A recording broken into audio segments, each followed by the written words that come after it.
2021년 11월 14일 길가온 교회 주일 예배 말씀입니다. 오늘 본문은 신명기 29장 10절에서 21절까지 말씀입니다. 우리 같이 봉독하겠습니다.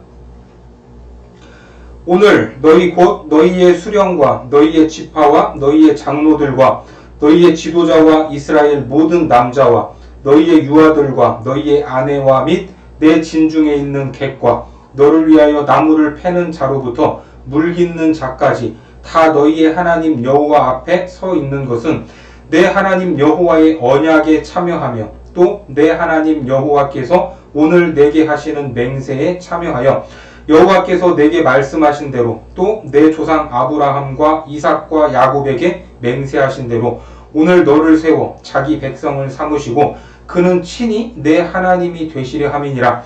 내가 이 언약과 맹세를 너희에게만 세우는 것이 아니라 오늘 우리 하나님 여호와 앞에서 우리와 함께 여기 서 있는 자와 오늘 우리와 함께 여기 있지 아니한 자에게까지이니 우리가 애굽 땅에서 살았던 것과 너희가 여러 나라를 통과한 것을 너희가 알며 너희가 또 그들 중에 있는 가증한 것과 목석과 은금의 무상을 보았느니라.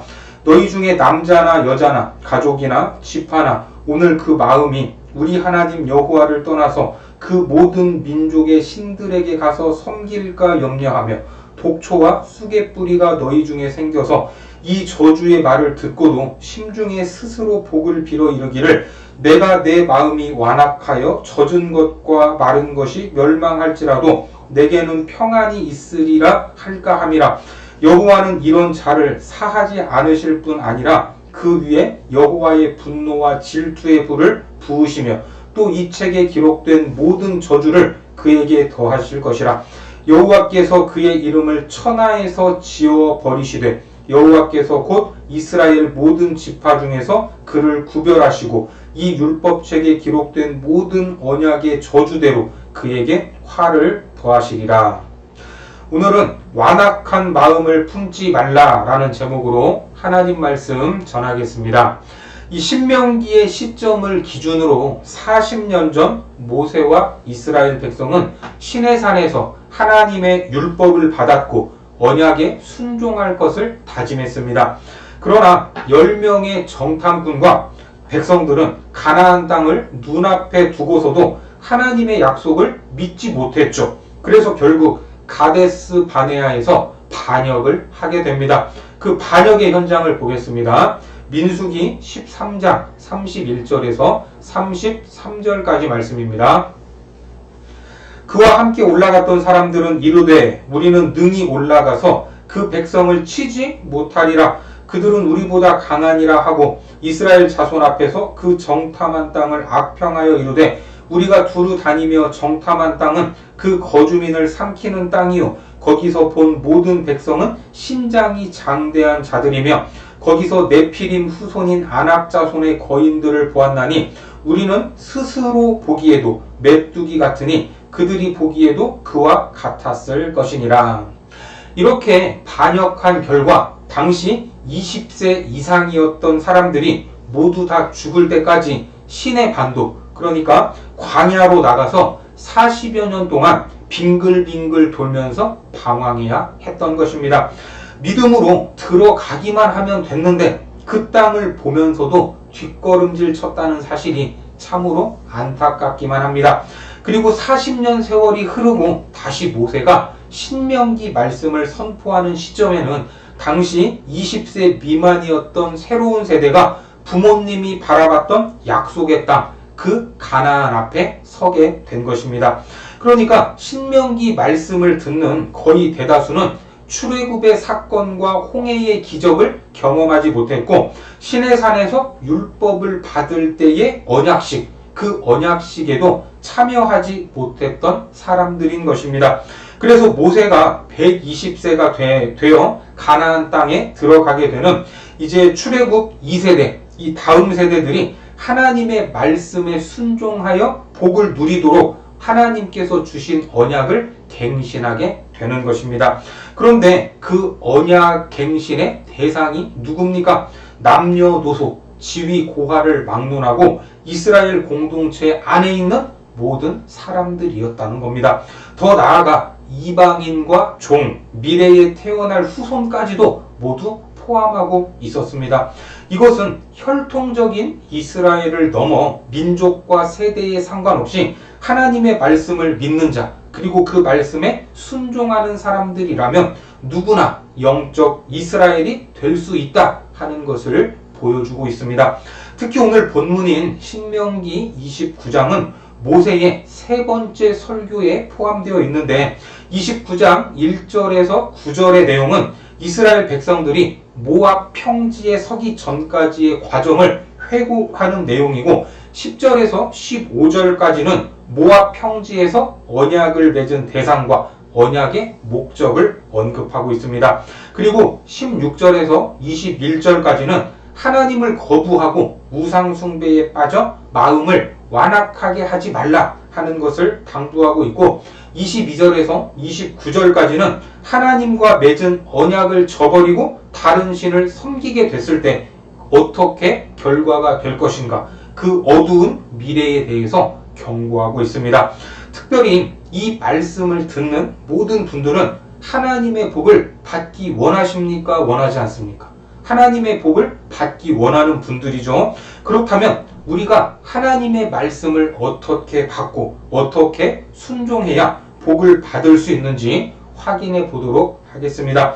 오늘 본문은 하나님 언약에 참여하여 언약을 지켜야 하는 대상을 먼저 언급하고 있는데 그게 누굽니까? 본문 10절과 11절 말씀을 보겠습니다.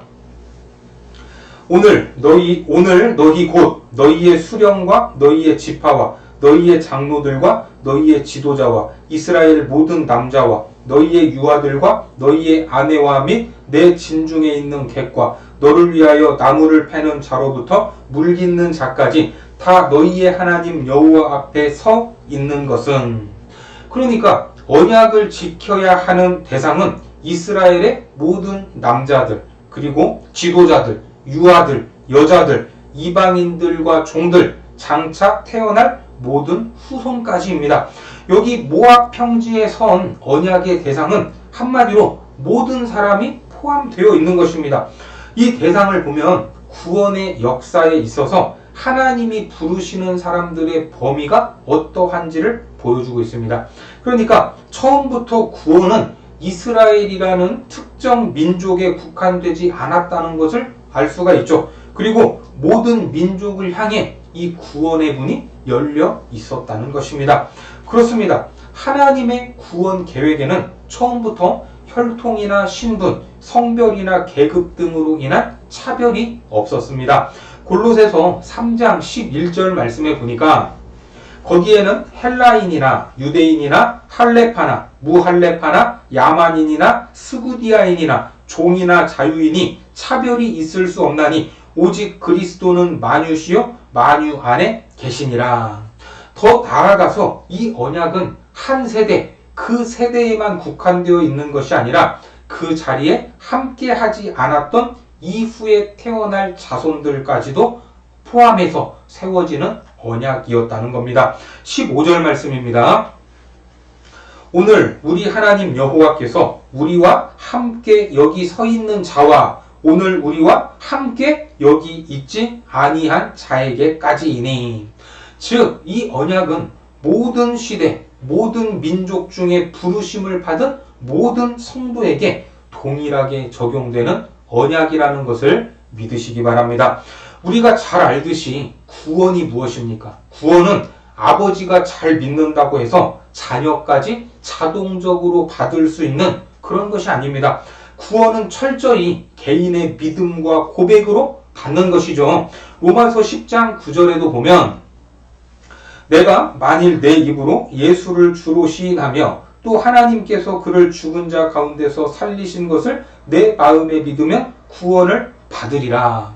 자, 이렇게 이야기를 하고 있습니다. 하지만 언약이라는 것은 가족적, 공동체적 성격이 강한 것으로 오늘 모압 평지에 선 모든 사람이 하나님 앞에 서서 언약에 참여함으로 하나님의 백성이 된 것입니다. 이것이 비슷한 것 같지만 좀 다른 점이 있습니다. 이처럼 하나님의 백성이 되는 것은 참으로 놀라운 은혜가 아닐 수 없죠. 하지만 여기에 참여한 것으로 모든 것이 끝이 나는 것이 아니라 그 언약에 순종해야 할 의무까지도 부여받게 되었다는 겁니다. 그래서 하나님은 이스라엘의 하나님이 되시고 그들의 보호자와 통치자가 되어 주시기 위해 그들을 불러내어서 언약을 맺으신 겁니다. 본문 12절과 13절 말씀을 보겠습니다. 내 하나님 여호와의 언약에 참여하며 또 내 하나님 여호와께서 오늘 내게 하시는 맹세에 참여하여 여호와께서 내게 말씀하신 대로 또 내 조상 아브라함과 이삭과 야곱에게 맹세하신 대로 오늘 너를 세워 자기 백성을 삼으시고 그는 친히 내 하나님이 되시려 함이니라. 이 언약, 구약에 주신 언약이지만 이 언약은 궁극적으로 예수 그리스도에 의하여 완성이 됩니다.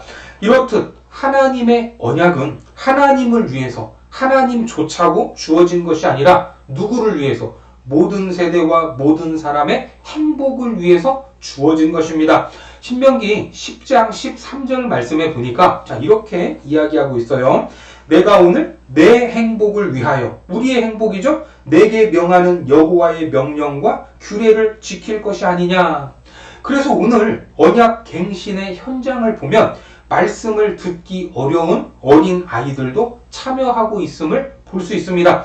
본문 11절 말씀을 보겠습니다. 너희의 유아들과 너희의 아내와 및 내 진중에 있는 객과 너를 위하여 나무를 패는 자로부터 물 깃는 자까지 다 너희의 하나님 여호와 앞에 서 있는 것은, 여기에서 유아를 언급하고 있지만 사실 어린 자녀는 하나님을 경외하는 부모로부터 그 신앙을 배워야 합니다. 따라서 믿음의 부모라면 하나님을 향한 예배와 말씀을 듣는 자리에 그 아이가 알아듣든 알아듣지 못하든 적극적으로 참여시켜야 합니다. 그때 자녀가 어려도 상관이 없습니다. 아이가 그 말씀을 이해하지 못한다고 해도 괜찮습니다. 그 자리의 분위기, 그 자리가 어떤 자리인지 느끼게 해주는 것부터 출발하기 때문입니다. 이렇게 온 가족이 하나님 앞에 나아가는 것은 자녀가 평생 하나님과 동행하게 하는 출발점이 된다 하는 것을 기억하시기 바랍니다. 그리고 언약 갱신의 현장에는 당시 소외 계층이었던 나무를 패거나 물을 길러오던 종들과 이방인들까지 이스라엘 백성들과 함께 서 있었는데 이것이 무엇을 암시하겠습니까? 하나님 앞에 서면 모두가 하나님의 자녀들이고 모두가 말씀 앞에서 평등하다는 것입니다. 사람은 다른 사람의 외모를 보기도 하고 학력을 보면서 차별하기도 하고 재력을 보고 대우하기도 합니다. 겉으로 보이는 것으로 이런저런 판단을 하지만 하나님은 사람을 외모로 판단하지 않으십니다. 따라서 믿음의 공동체는 세상이 바라보는 것과 달라야 합니다. 모두가 복음 전도의 대상이고 모두가 하나님의 자녀다 하는 의식을 가져야 한다는 것입니다. 하나님의 나라, 하나님의 언약에서 제외되는 사람은 아무도 없습니다. 편견을 가지고 다른 영혼들을 바라봐서는 안 될 이유가 바로 여기에 있는 것입니다. 하나님은 모든 사람이 구원을 받으며 진리를 아는데 이르기를 원하신다고 말씀합니다. 디모데전서 2장 4절 말씀을 보면 하나님은 모든 사람이 구원을 받으며 진리를 아는 데에 이르기를 원하시느니라. 성도는 하나님의 뜻이 이렇구나 하는 것을 알고 모든 사람이 언약 백성으로 세워질 수 있도록 말씀을 듣는 자리에 초청하기를 힘써야 할 것입니다. 그런데 안타까운 것은 하나님이 주신 경고로 주신 이 저주의 말씀이 있는데 이 저주의 말씀을 듣고도 마음이 완악해져서 우상을 따르는 경우도 있었다는 것입니다. 본문 17절과 18절 말씀입니다. 너희가 또 그들 중에 있는 가증한 것과 목석과 은금의 우상을 보았느니라. 너희 중에 남자나 여자나 가족이나 집하나 오늘 그 마음이 우리 하나님 여호와를 떠나서 그 모든 민족의 신들에게 가서 섬길까 염려하며 독초와 쑥의 뿌리가 너희 중에 생겨서, 여기서 독초와 쑥의 뿌리로 비유를 하고 있죠. 이것은 하나님을 경외하면서 떠난 사람들의 마음 상태, 그 마음 상태를 독초와 쑥의 뿌리라고 비유하는 것입니다. 그러니까 우상은 어떤 존재입니까? 감각도 없고 생명도 없는 나무 조각이고 돌덩이에 불과하지만 이것을 사람이 자기 마음에 허용하게 되면 마치 독초와 쑥의 뿌리 같은 온갖 나쁜 열매가 맺힌다는 말입니다. 우상 숭배가 마음에 끼치는 악한 영향, 그것이 무엇인가? 본문 19절 말씀을 보겠습니다. 이 저주의 말을 듣고도 심중에 스스로 복을 빌어 이르기를 내가 내 마음이 완악하여 젖은 것과 마른 것이 멸망할지라도 내게는 평안이 있으리라 할까 함이라. 그러니까 그들은 저주의 말씀을 들으면서도 속으로는 스스로 무엇을 빌어요? 복을 빌고 있다는 말입니다.